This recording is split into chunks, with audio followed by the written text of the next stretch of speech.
Luc chapitre 5.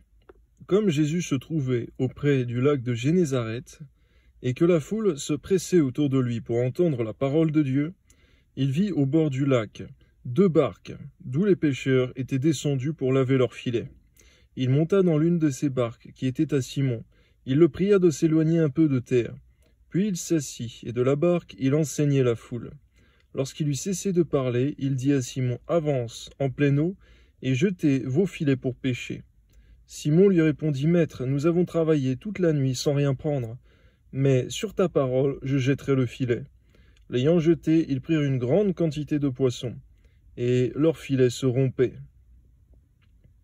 Seigneur, que l'obéissance à ta parole domine en nous sur les raisonnements humains. Amen. Ils firent signe à leurs compagnons qui étaient dans l'autre barque de venir les aider. Ils vinrent et ils remplirent les 2 barques au point qu'elles enfonçaient. Quand il vit cela, Simon-Pierre tomba aux genoux de Jésus et dit, « Seigneur, retire-toi de moi, parce que je suis un homme pécheur. » Car l'épouvante l'avait saisi, lui et tous ceux qui étaient avec lui, à cause de la pêche qu'ils avaient faite. Il en était de même de Jacques et de Jean, fils de Zébédée, les associés de Simon. Alors Jésus dit à Simon, « Ne crains point, désormais tu seras pêcheur d'hommes. » Et ayant ramené les barques à terre, ils laissèrent tout et le suivirent. Jésus était dans une des villes, et voici un homme couvert de lèpre. L'ayant vu, tomba sur sa face et lui fit cette prière, « Seigneur, si tu le veux, tu peux me rendre pur. » Jésus étendit la main, le toucha et dit, « Je le veux, sois pur. » Aussitôt la lèpre le quitta.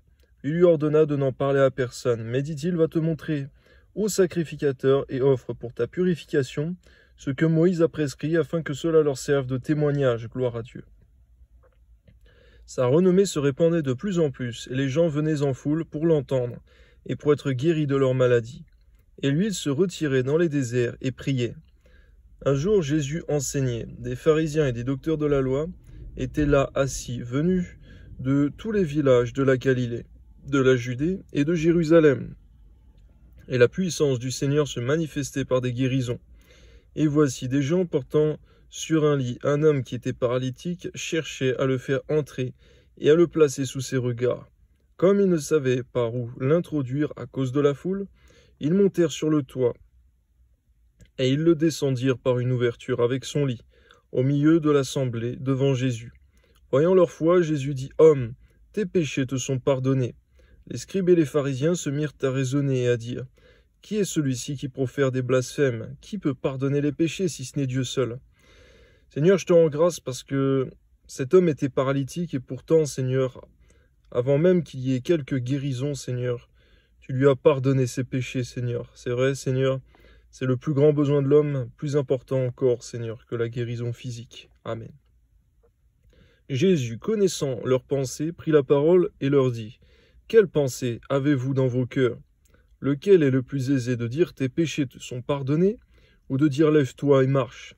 Or, afin que vous sachiez que le Fils de l'homme a sur la terre le pouvoir de pardonner les péchés, je te l'ordonne, dit-il au paralytique, lève-toi, prends ton lit et va dans ta maison. Et à l'instant, il se leva en leur présence, prit le lit sur lequel il était couché, s'en alla dans sa maison, glorifiant Dieu. Tous étaient dans l'étonnement et glorifiaient Dieu. Remplis de crainte, ils disaient, nous avons vu aujourd'hui des choses étranges. Après cela, Jésus sortit, et il vit un publicain nommé Lévi, assis au lieu des péages. Il lui dit, suis-moi, et laissant tout, il se leva et le suivit. Lévi lui donna un grand festin dans sa maison, et beaucoup de publicains et d'autres personnes étaient à table avec eux. Les pharisiens et les scribes murmurèrent et dirent à ses disciples, pourquoi mangez-vous et buvez-vous avec les publicains et les gens de mauvaise vie? Jésus, prenant la parole, leur dit, ce ne sont pas ceux qui se portent bien qui ont besoin de médecins, mais les malades. Je ne suis pas venu appeler à la repentance des justes, mais des pécheurs. Ils lui dirent, les disciples de Jean, comme ceux des pharisiens, jeûnent fréquemment et font des prières, tandis que les tiens mangent et boivent. Il leur répondit, pouvez-vous faire jeûner les amis de l'époux pendant que l'époux est avec eux? Les jours viendront où l'époux leur sera enlevé, alors ils jeûneront en ces jours-là. Et c'est vrai, Seigneur, tu nous rappelles que nous sommes en ces jours-là, Seigneur, où nous devons jeûner. À toi soit la gloire, Seigneur mon Dieu, bénis nos vies spirituelles à chacun. Amen. Il leur dit aussi une parabole. Personne ne déchire d'un habit neuf un morceau pour le mettre à un vieil habit. Autrement, il déchire l'habit neuf, et le morceau qu'il en a pris n'assortit pas au vieux. Et personne ne met du vin nouveau dans de vieilles outres. Autrement, le vin nouveau fait rompre les outres. Il se répand et les outres sont perdues. Mais il faut mettre le vin nouveau dans des outres neuves. Et personne, après avoir bu du vin vieux, ne veut du nouveau, car il dit le vieux est bon. Luc, chapitre 6. Il arriva un jour de sabbat appelé second premier, que Jésus traversait des champs de blé. Ses disciples arrachaient des épis et les mangeaient. Après les avoir froissés dans leurs mains, quelques pharisiens leur dirent « Pourquoi faites-vous ce qui n'est pas permis de faire pendant le sabbat ?» Jésus leur répondit « N'avez-vous pas lu ce que fit David lorsqu'il eut faim, lui et ceux qui étaient avec lui, comment il entra dans la maison de Dieu, prit les pains de proposition, en mangea et en donna à ceux qui étaient avec lui, bien qu'il ne soit permis qu'aux sacrificateurs de les manger ?» Et il leur dit « Le Fils de l'homme est maître même du sabbat. » Il arriva un autre jour de sabbat que Jésus entra dans la synagogue et qu'il enseignait. Il s'y trouvait un homme dont la main droite était sèche. Les scribes et les pharisiens observaient Jésus pour voir s'il ferait une guérison le jour du sabbat. C'était afin d'avoir sujet de l'accuser. Mais il connaissait leurs pensées. Et il dit à l'homme qui avait la main sèche, « Lève-toi et tiens-toi là au milieu. » Et il se leva et se tint debout. Et Jésus leur dit, « Je vous demande s'il est permis le jour du sabbat de faire du bien ou de faire du mal, de sauver une personne ou de la tuer. » Alors, promenant ses regards sur eux tous, il dit à l'homme, « Étends ta main. » Et il le fit, et sa main fut guérie. Ils furent remplis de fureur et se consultèrent sur ce qu'ils feraient à Jésus. En ce temps-là, Jésus se rendit sur la montagne pour prier. Il passa toute la nuit à prier Dieu. Seigneur, que cela nous arrive également, Seigneur, de passer une nuit entière à te prier. Surtout lorsqu'on a des choix importants à faire le lendemain, Seigneur. Beaucoup de gens disent que la nuit porte conseil et qu'il est important de bien dormir avant un entretien, avant quelque chose d'important. Mais tu nous montres l'exemple, Seigneur. Et toi qui es Seigneur, tu le fais. À combien plus forte raison nous devons le faire, nous qui sommes tes serviteurs. Amen. Quand le jour parut, il appela ses disciples, et il en choisit 12, auxquels il donna le nom d'apôtres. Simon, qui nomma Pierre, André son frère, Jacques, Jean, Philippe, Barthélemy, Matthieu, Thomas, Jacques, fils d'Alphée, Simon, appelé le Zélote, Jude, fils de Jacques, et Judas Iscario, qui devint traître. Il descendit avec eux et s'arrêta sur un plateau, où se trouvait une foule de ses disciples, et une multitude de peuples de toute la Judée, de Jérusalem et de la contrée maritime de Tyr et de Sidon. Ils étaient venus pour l'entendre et pour être guéris de leur maladie. Ceux qui étaient tourmentés par des esprits impurs étaient guéris, et toute la foule cherchait à le toucher, parce qu'une force sortait de lui et les guérissait tous. Alors Jésus, levant les yeux sur ses disciples, dit « Heureux, vous qui êtes pauvres, car le royaume de Dieu est à vous. Heureux, vous qui avez faim maintenant, car vous serez rassasiés. Heureux, vous qui pleurez maintenant, car vous serez dans la joie. Heureux serez-vous lorsque les hommes vous haïront, lorsqu'on vous chassera, vous outragera, et qu'on rejettera votre nom comme infâme. À cause du Fils de l'homme, réjouissez-vous, en ce jour-là, et tressaillez d'allégresse, parce que votre récompense sera grande dans le ciel, car c'est ainsi que leur Père traitait les prophètes. Mais malheur à vous, riches, car vous avez votre consolation. Malheur à vous qui êtes rassasiés, car vous aurez faim. Malheur à vous qui riez maintenant, car vous serez dans le deuil et dans les larmes. Malheur lorsque tous les hommes diront du bien de vous, car c'est ainsi qu'agissait leur Père à l'égard des faux prophètes. Mais je vous dis, à vous qui m'écoutez, aimez vos ennemis, faites du bien à ceux qui vous haïssent, bénissez ceux qui vous maudissent, priez pour ceux qui vous maltraitent. Si quelqu'un te frappe sur une joue, présente-lui aussi l'autre. Si quelqu'un prend ton manteau, ne l'empêche pas de prendre encore ta tunique. Donne à quiconque te demande et ne réclame pas ton bien à celui qui s'en empare. Ce que vous voulez que les hommes fassent pour vous, faites-le de même pour eux. Si vous aimez ceux qui vous aiment, quel gré vous en saura-t-on? Les pécheurs aussi aiment ceux qui les aiment. Si vous faites du bien à ceux qui vous font du bien, quel gré vous en saura-t-on? Les pécheurs aussi agissent de même, et si vous prêtez à ceux de qui vous espérez recevoir, quel gré vous en saura-t-on? Les pécheurs aussi prêtent aux pécheurs afin de recevoir la pareille. Mais aimez vos ennemis, faites du bien et prêtez sans rien espérer, et votre récompense sera grande, et vous serez fils du Très-Haut. Car il est bon pour les ingrats et pour les méchants. Soyez donc miséricordieux, comme votre Père est miséricordieux. On voit, Seigneur, qu'on est en contradiction totale, Seigneur, avec les désirs de la chair et les enseignements du monde, Seigneur. Toutefois, Seigneur mon Dieu, si nous vivons par la chair, nous mourrons. Tandis que si nous vivons par l'Esprit, eh bien, nous vivrons éternellement. Par le saint nom de ton Fils Jésus, Seigneur, Amen. Ne jugez point, et vous ne serez point jugés. Ne condamnez point, et vous ne serez point condamnés. Absolvez, et vous serez absous. Donnez, et il vous sera donné. On versera dans votre sein une bonne mesure, serrée, secouée, et qui déborde. Car on vous mesurera avec la mesure dont vous serez servis. Il leur dit aussi cette parabole. Un aveugle peut-il conduire un aveugle? Ne tomberont-ils pas tous deux dans une fosse? Le disciple n'est pas plus que le maître, mais tout disciple accompli sera comme son maître. Pourquoi vois-tu la paille qui est dans l'œil de ton frère, et n'aperçois-tu pas la poutre qui est dans ton œil? Ou comment peux-tu dire à ton frère, « Frère, laisse-moi ôter la paille qui est dans ton œil, toi qui as une poutre dans le tien ?» Qui ne voit pas la poutre qui est dans le tien. Hypocrite, ôte premièrement la poutre de ton œil, et alors tu verras comment ôter la paille qui est dans l'œil de ton frère. Ce n'est pas un bon arbre qui porte du mauvais fruit, ni un mauvais arbre qui porte du bon fruit, car chaque arbre se reconnaît à son fruit. On ne cueille pas des figues sur des épines, et l'on ne vendange pas des raisins sur des ronces. L'homme bon tire de bonnes choses du bon trésor de son cœur, et le méchant tire de mauvaises choses de son mauvais trésor, car c'est de l'abondance du cœur que la bouche parle. Donne-nous de bien méditer là-dessus et que nous devons, avant même de veiller sur notre bouche, veiller sur notre cœur. Amen. Pourquoi m'appelez-vous Seigneur, Seigneur, et ne faites-vous pas ce que je dis? Je vous montrerai à qui est semblable tout homme qui vient à moi, entend ma parole et ne les met pas en pratique. Il est semblable à un homme qui, bâtissant une maison, a creusé bien avant, et a posé le fondement sur le roc. Une inondation est venue et le torrent s'est jeté contre cette maison sans pouvoir l'ébranler, parce qu'elle était bien bâtie. Mais celui qui entend et ne met pas en pratique est semblable à un homme qui a bâti sa maison sur la terre, sans fondement. Le torrent s'est jeté contre elle, aussitôt elle est tombée et la ruine de cette maison a été grande. Luc chapitre 7. Après avoir achevé tous ses discours devant le peuple qui l'écoutait, Jésus entra dans Capernaum.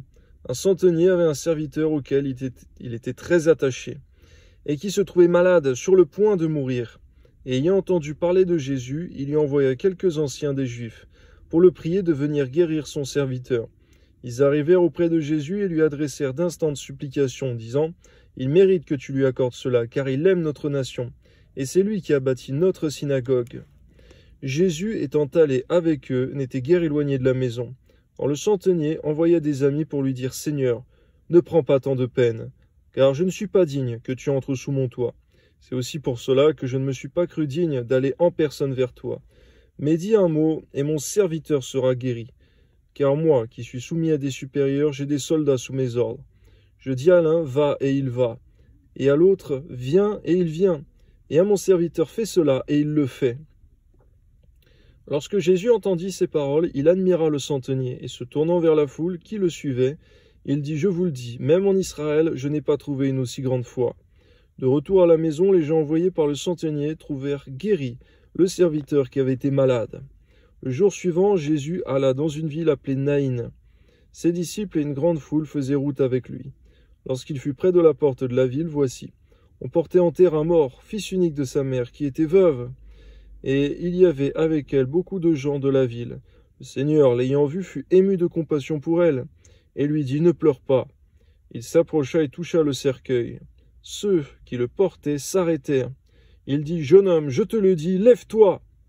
Et le mort s'assit et se mit à parler. Jésus le rendit à sa mère. Tous furent saisis de crainte, et ils glorifiaient Dieu, disant « Un grand prophète apparut parmi nous, et Dieu a visité son peuple. » Merci Seigneur, parce qu'il y a beaucoup de gens qui ne croient pas en cela, Seigneur, mais tu le démontres par ta puissance, par ton esprit. Amen. Cette parole sur Jésus se répandit dans toute la Judée et dans tout le pays d'alentour. Alléluia. Jean fut informé de toutes ces choses par ses disciples.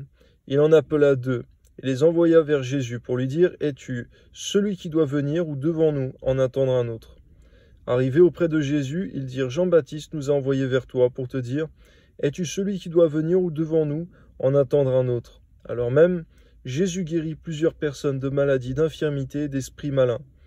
Et il rendit la vue à plusieurs aveugles. Il leur dit « Allez, rapportez à Jean ce que vous avez vu et entendu. » Les aveugles voient, les boiteux marchent, les lépreux sont purifiés, les sourds entendent, les morts ressuscitent. La bonne nouvelle est annoncée aux pauvres. Heureux celui pour qui je ne serai pas une occasion de chute. Amen. Lorsque les envoyés de Jean furent partis, Jésus se mit à dire à la foule au sujet de Jean « Qu'êtes-vous allé voir au désert? Un roseau agité par le vent? Mais qu'êtes-vous allé voir? Un homme vêtu d'habits précieux? Voici, ceux qui portent des habits magnifiques et qui vivent dans les délices sont dans les maisons des rois. Qu'êtes-vous donc allé voir? Un prophète? Oui, vous dis-je, et plus qu'un prophète. C'est celui dont il est écrit « Voici, j'envoie mon messager devant ta face pour préparer ton chemin devant toi. » Je vous le dis, parmi ceux qui sont nés de femmes, il n'y en a point de plus grand que Jean. Cependant, le plus petit dans le royaume de Dieu est plus grand que lui. Et tout le peuple qui l'a entendu, et même les publicains, ont justifié Dieu en se faisant baptiser du baptême de Jean. Mais les pharisiens et les docteurs de la loi, en ne se faisant pas baptiser par lui, ont rendu nul à leur égard le dessein de Dieu. À qui donc comparerai-je les hommes de cette génération? Et à qui ressemblent-ils? Ils ressemblent aux enfants assis dans la place publique, et qui, se parlant les uns aux autres, disent « Nous vous avons joué de la flûte, et vous n'avez pas dansé. Nous vous avons chanté des complaintes, et vous n'avez pas pleuré. Car Jean-Baptiste est venu, ne mangeant pas de pain et ne buvant pas de vin, et vous dites, il a un démon. Le Fils de l'homme est venu, mangeant et buvant, et vous dites, c'est un mangeur et un buveur, un ami des publicains et des gens de mauvaise vie. Mais la sagesse a été justifiée par tous ses enfants. » Un pharisien pria Jésus de manger avec lui. Jésus entra dans la maison du pharisien et se mit à table. Et voici une femme pécheresse qui se trouvait dans la ville, ayant su qu'il était à table dans la maison du pharisien, apporta un vase d'albâtre, plein de parfums, et se tint derrière aux pieds de Jésus. Elle pleurait, et bientôt elle mouilla de ses larmes ses pieds. Puis elle les essuya avec ses cheveux, les baisa et les oignit de parfum. Le pharisien qui l'avait invité, voyant cela, dit en lui-même, « Si cet homme était prophète, il connaîtrait qui et de quelle espèce est la femme qui le touche. Il connaîtrait que c'est une pécheresse. » Jésus prit la parole et lui dit, « Simon, j'ai quelque chose à te dire. »« Maître, parle, répondit-il. Un créancier avait 2 débiteurs, l'un devait 500 deniers, et l'autre 50. Comme il n'avait pas de quoi payer, il leur remit à tous 2 leurs dettes. Lequel l'aimera le plus? Simon répondit, « Celui, je pense, auquel il a le plus remis. » Jésus lui dit, « Tu as bien jugé. » Puis se tournant vers la femme, il dit à Simon, « Vois-tu cette femme? Je suis entré dans ta maison et tu ne m'as point donné d'eau pour me laver les pieds. Mais elle les a mouillés de ses larmes et les a essuyés avec ses cheveux. Tu ne m'as point donné de baiser, mais elle, depuis que je suis entré, elle n'a point cessé de me baiser les pieds. Tu n'as point versé d'huile sur ma tête, mais elle a versé du parfum sur mes pieds. C'est pourquoi je te le dis, ses nombreux péchés ont été pardonnés, car elle a beaucoup aimé. Mais celui à qui on pardonne peu, aime peu. Et dit à la femme, tes péchés sont pardonnés. Ceux qui étaient à table avec lui se mirent à dire en eux-mêmes, qui est celui-ci qui pardonne même les péchés? Mais Jésus dit à la femme, ta foi t'a sauvée, va en paix.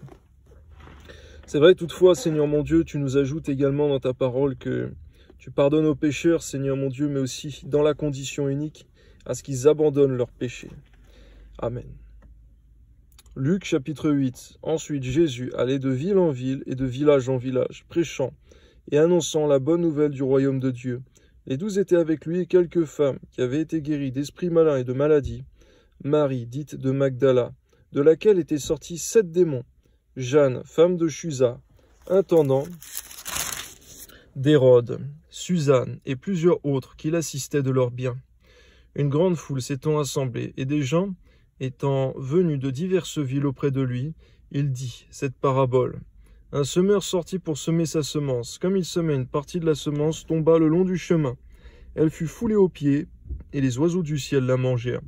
Une autre partie tomba sur le roc. Quand elle fut levée, elle sécha, parce qu'elle n'avait point d'humidité. Une autre partie tomba au milieu des épines. Les épines crurent avec elle et l'étouffèrent. Une autre partie tomba dans la bonne terre. Quand elle fut levée, elle donna du fruit au centuple. Après avoir ainsi parlé, Jésus dit à haute voix, « Que celui qui a des oreilles pour entendre, entende. » Ses disciples lui demandèrent ce que signifie cette parabole. Il répondit, « Il vous a été donné de connaître les mystères du royaume de Dieu, mais pour les autres, cela leur est dit en parabole, afin qu'en voyant, ils ne voient point, et qu'en entendant, ils ne comprennent point. Voici ce que signifie cette parabole. La semence est la parole de Dieu. Ceux qui sont le long du chemin, ce sont ceux qui entendent. Puis le diable vient et enlève de leur cœur la parole, de peur qu'ils ne croient et soient sauvés. Ceux qui sont sur le roc, ce sont ceux qui, lorsqu'ils entendent la parole, la reçoivent avec joie, mais n'ont point de racines. Ils croient pour un temps et ils succombent au moment de la tentation. Ce qui est tombé parmi les épines, ce sont ceux qui, ayant entendu la parole, s'en vont, et la laissent étouffée par les soucis, les richesses, les plaisirs de la vie, et ne portent point de fruits qui viennent à maturité. Ce qui est tombé dans la bonne terre, ce sont ceux qui, ayant entendu la parole avec un cœur honnête et bon, la retiennent et portent du fruit avec persévérance. Personne, après avoir allumé une lampe, ne la couvre d'un vase ou ne la met sous un lit, mais il la met sur un chandelier, afin que ceux qui entrent voient la lumière, car il n'est rien de caché qui ne doive être découvert, rien de secret qui ne doive être connu et mis au jour. Prenez donc garde à la manière dont vous écoutez, car on donnera à celui qui a, mais à celui qui n'a pas, on ôtera même ce qu'il croit avoir.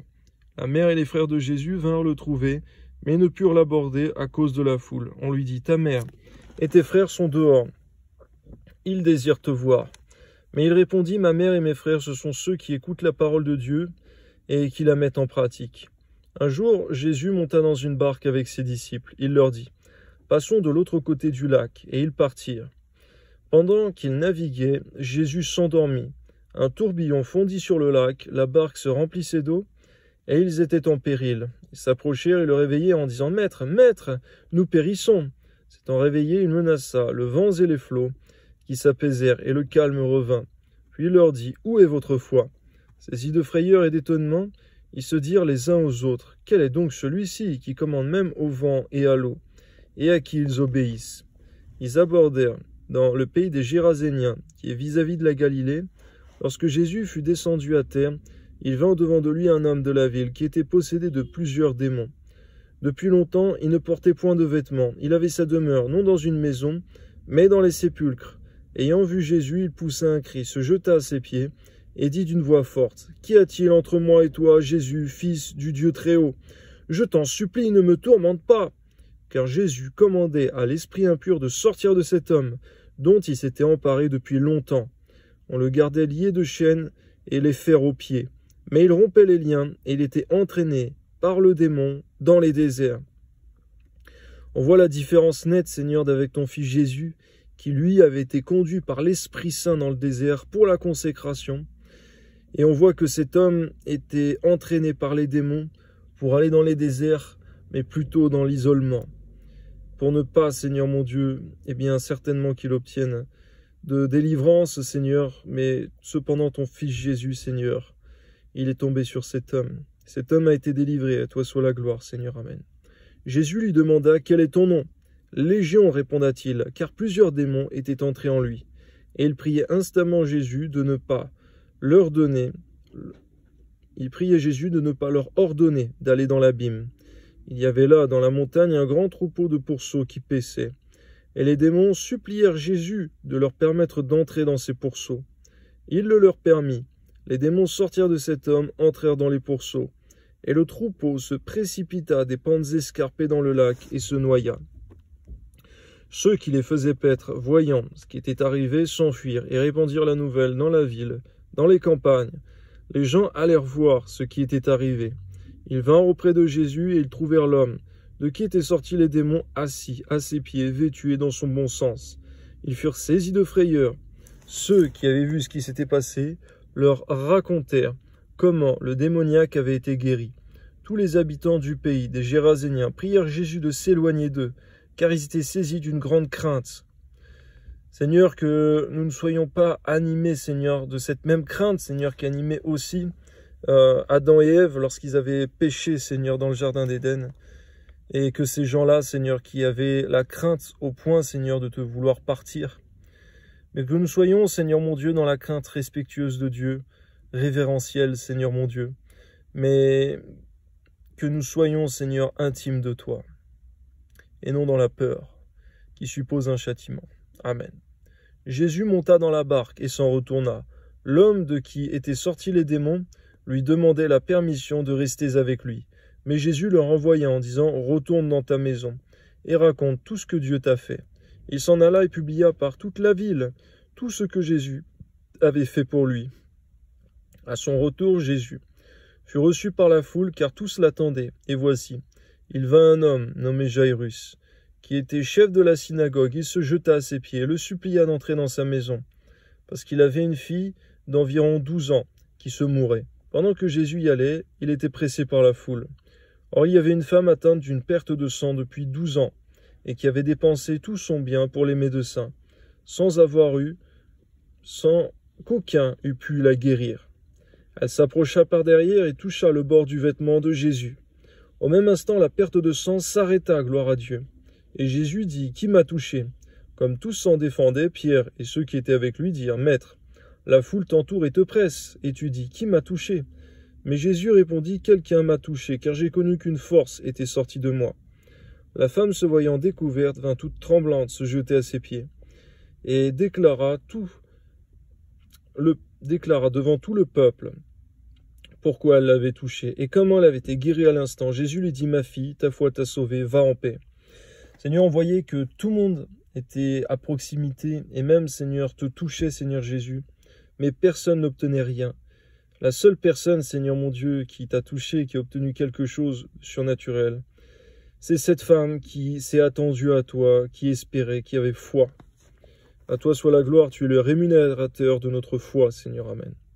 Comme il parlait encore, survint de chez le chef de la synagogue quelqu'un disant, « Ta fille est morte, n'importune pas le maître. » Mais Jésus, ayant entendu cela, dit au chef de la synagogue, « Ne crains pas, crois seulement, et elle sera sauvée. » Lorsqu'il fut arrivé à la maison, il ne permit à personne d'entrer avec lui, si ce n'est à Pierre, à Jean et à Jacques, et au père et à la mère de l'enfant. Tous pleuraient et se lamentaient sur elle. Alors Jésus dit, « Ne pleurez pas, elle n'est pas morte, mais elle dort. » Et il se moquait de lui, sachant qu'elle était morte. Mais il la saisit par la main et dit d'une voix forte, « Enfant, lève-toi !» Et son esprit revint en elle, et à l'instant elle se leva, et Jésus ordonna qu'on lui donnât à manger. Les parents de la jeune fille furent dans l'étonnement. Et il recommanda de ne dire à personne ce qui était arrivé. Luc chapitre 9. Jésus, ayant assemblé les 12, leur donna force et pouvoir sur tous les démons, avec la puissance de guérir les malades. Merci Seigneur Jésus, parce que sur terre tu n'as jamais été un gourou, Seigneur, qui voulait, Seigneur mon Dieu, diriger tout le monde, Seigneur mon Dieu, une domination malsaine, mais plutôt, Seigneur, tu as imposé les mains, Seigneur, pour faire des disciples, qui eux-mêmes auraient, Seigneur, cette même puissance que tu as manifestée, Seigneur, pour ta gloire, pour ton royaume. Amen. Il les envoya prêcher le royaume de Dieu et guérir les malades. Ne prenez rien pour le voyage, leur dit-il, ni bâton, ni sac, ni pain, ni argent, et n'ayez pas 2 tuniques. Dans quelque maison que vous entriez, restez-y, et c'est là que vous partirez. Et si les gens ne vous reçoivent point, sortez de cette ville et secouez la poussière de vos pieds, en témoignage contre eux. Ils partirent, ils allèrent de village en village, annonçant la bonne nouvelle et opérant partout des guérisons, gloire à Dieu. Hérode le tétrarque entendit parler de tout ce qui se passait, et il ne savait que penser, car les uns disaient que Jean était ressuscité des morts, d'autres qu'Élie était apparu, et d'autres qu'un des anciens prophètes était ressuscité. Mais Hérode disait, « J'ai fait décapiter Jean, qui donc est celui-ci dont j'entends dire de telles choses ?» Et il cherchait à le voir. Les apôtres, étant de retour, racontèrent à Jésus tout ce qu'ils avaient fait. Il les prit avec lui et se retira à l'écart, dans un lieu solitaire du côté d'une ville appelée Bethsaïda. Les foules l'ayant su le suivirent. Jésus les accueillit, et il leur parlait du royaume de Dieu. Et il guérit aussi ceux qui avaient besoin d'être guéris. Comme le jour commençait à baisser, les 12 s'approchèrent et lui dirent « Renvoie la foule, afin qu'elle aille dans les villages et dans les campagnes des environs, pour se loger et pour trouver des vivres, car nous sommes ici dans un lieu désert. » Jésus leur dit, « Donnez-leur vous-même à manger. » Mais ils répondirent, « Nous n'avons que 5 pains et 2 poissons. À moins que nous n'allions nous-mêmes acheter des vivres pour tout ce peuple. » Or, il y avait environ 5000 hommes. Jésus dit à ses disciples, « Faites-les asseoir, par rangées de 50. » Ils firent ainsi et les firent tous asseoir. Jésus prit les 5 pains et les 2 poissons, et levant les yeux vers le ciel, il les bénit. Puis il les rompit et les donna aux disciples, afin qu'ils les distribuassent à la foule. Tous mangèrent et furent rassasiés, gloire à Dieu. Et l'on emporta 12 paniers pleins des morceaux qui restaient. Un jour que Jésus priait à l'écart, ayant avec lui ses disciples, il leur fit cette question, « Qui dit-on que je suis ?» Ils répondirent, « Jean-Baptiste. » Les autres, Élie, les autres, qu'un des anciens prophètes est ressuscité. Et vous, leur demanda-t-il, qui dites-vous que je suis? Pierre répondit, le Christ de Dieu. Jésus leur recommanda sévèrement de ne le dire à personne. Il ajouta qu'il fallait que le Fils de l'homme souffrit beaucoup, qu'il fût rejeté par les anciens, par les principaux sacrificateurs et par les scribes, qu'il fût mis à mort et qu'il ressuscita le 3e jour.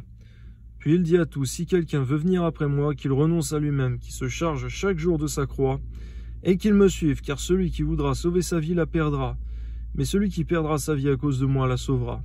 Et que servirait-il à un homme de gagner tout le monde s'il se détruisait ou se perdait lui-même? Car quiconque aura honte de moi et de mes paroles, le Fils de l'homme aura honte de lui, quand il viendra dans sa gloire et dans celle du Père et des saints anges. Je vous le dis en vérité, quelques-uns de ceux qui sont ici ne mourront point, qui n'aient vu le royaume de Dieu. » Environ 8 jours après qu'il eut dit ces paroles, Jésus prit avec lui Pierre, Jean et Jacques, et il monta sur la montagne pour prier. Pendant qu'il priait, l'aspect de son visage changea, et ses vêtements devinrent d'une éclatante blancheur. Et voici, 2 hommes s'entretenaient avec lui, c'étaient Moïse et Élie, qui apparaissaient dans la gloire, parlaient de son départ qu'il allait accomplir à Jérusalem. Pierre et ses compagnons étaient appesantis par le sommeil, mais s'étant tenus éveillés, ils virent la gloire de Jésus et les 2 hommes qui étaient avec lui.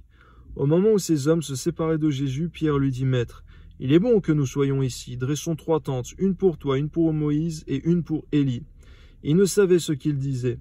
Comme il parlait ainsi, une nuée vint les couvrir, et les disciples furent saisis de frayeur en les voyant entrer dans la nuée. Et de la nuée sortit une voix qui dit, « Celui-ci est mon fils élu, écoutez-le. » Quand la voix se fit entendre, Jésus se trouva seul. Les disciples gardèrent le silence et ne racontèrent à personne en ce temps-là rien de ce qu'ils avaient vu. Le lendemain, lorsqu'ils furent descendus de la montagne, une grande foule vint au-devant de Jésus. Et voici, du milieu de la foule, un homme s'écria, « Maître, je t'en prie, porte les regards sur mon fils, car c'est mon fils unique. » Un esprit le saisit, et aussitôt il pousse des cris, et l'esprit l'agite avec violence, le fait écumer, il a de la peine à se retirer de lui après l'avoir tout brisé. J'ai prié tes disciples de le chasser, et ils n'ont pas pu. Race incrédule et perverse, répondit Jésus, jusqu'à quand serai-je avec vous, et vous supporterai-je? Amène ici ton fils. Comme il approchait, le démon le jeta par terre et l'agita avec violence. Mais Jésus menaça, l'esprit impur guérit l'enfant et le rendit à son père. Et tous furent frappés de la grandeur de Dieu. Alléluia. Tandis que chacun était dans l'admiration de tout ce que faisait Jésus. Il dit à ses disciples, « Pour vous, écoutez bien ceci. Le Fils de l'homme doit être livré entre les mains des hommes. » Mais les disciples ne comprenaient pas cette parole. Elle était voilée pour eux, afin qu'ils n'en eussent pas le sens. Et ils craignaient de l'interroger à ce sujet. Or une pensée leur vint dans l'esprit, savoir lequel d'entre eux était le plus grand. Garde-nous de l'orgueil, Seigneur. Amen. Jésus, voyant la pensée de leur cœur, prit un petit enfant, le plaça auprès de lui et leur dit, « Quiconque reçoit mon nom, ce petit enfant me reçoit moi-même. Et quiconque me reçoit celui qui m'a envoyé.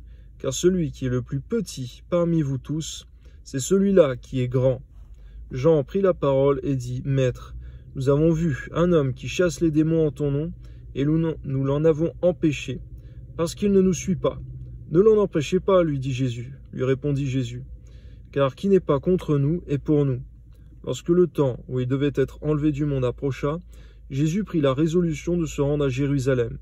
Il envoya devant lui des messagers qui se mirent en route et entrèrent dans le bourg des Samaritains pour lui préparer un logement. Mais on ne le reçut pas, parce qu'il se dirigeait sur Jérusalem. Les disciples, Jacques et Jean, voyant cela, dirent « Seigneur, veux-tu que nous commandions que le feu descende du ciel et les consume, comme Élie le fit ?» Jésus se tourna vers eux et les réprimanda, disant « Vous ne savez de quel esprit vous êtes animés, car le Fils de l'homme est venu non pour perdre les âmes des hommes, mais pour les sauver. » Et ils allèrent dans un autre bourg. Seigneur, donne-nous de veiller, Seigneur, de quel esprit nous sommes animés, de veiller que nous sommes bien animés, Seigneur, par un esprit de compassion, afin, Seigneur mon Dieu, que nous ayons, Seigneur, la compassion et le fardeau des âmes, afin que le plus grand nombre soit sauvé, et non, Seigneur, de désirer, Seigneur mon Dieu, que ceux qui nous maudissent soient tués, frappés, Seigneur, mais plutôt, Seigneur, à chercher le bien des autres, Seigneur, au nom de Jésus. Amen. Pendant qu'ils étaient en chemin, un homme lui dit « Seigneur, je te suivrai partout où tu iras. » Jésus lui répondit « Les renards ont des tanières, et les oiseaux du ciel ont des nids, mais le Fils de l'homme n'a pas où reposer sa tête. » Il dit à un autre « Suis-moi. » Il répondit « Seigneur, permets-moi d'aller d'abord ensevelir mon Père. » Mais Jésus lui dit « Laisse les morts ensevelir leurs morts, et toi, va annoncer le royaume de Dieu. » Un autre dit « Je te suivrai, Seigneur, mais permets-moi d'aller d'abord prendre congé de ceux de ma maison. » Jésus lui répondit « Quiconque met la main à la charrue et regarde en arrière n'est pas propre au royaume de Dieu. » Amen. Gloire à Dieu.